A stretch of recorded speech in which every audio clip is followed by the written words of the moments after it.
Kusudi kubwa la uwepo wa kanisa ni utume.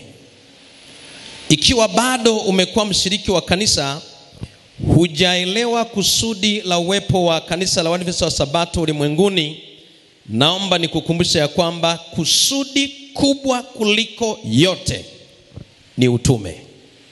Kwenda kuambia akina baba, akina mama, akina kaka, akina dada, wa kabila zote, lugha zote, Yesu anakuja.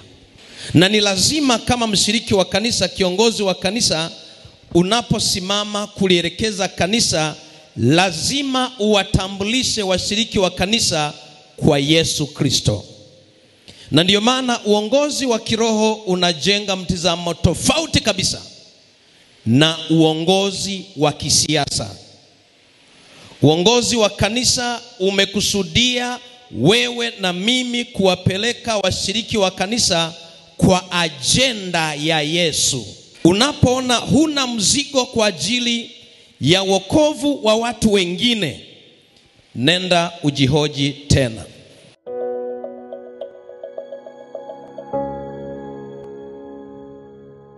Kusudi kubwa la uwepo wa kanisa ni utume.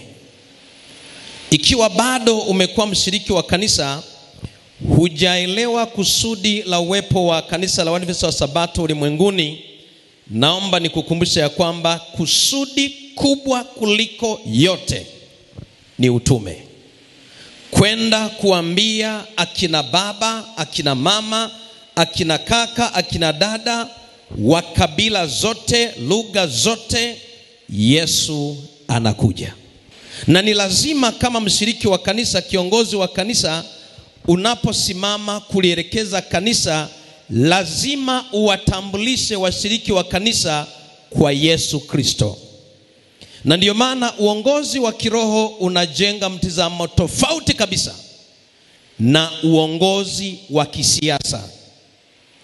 Uongozi wa kanisa umekusudia wewe na mimi kuwapeleka washiriki wa kanisa kwa ajenda ya Yesu.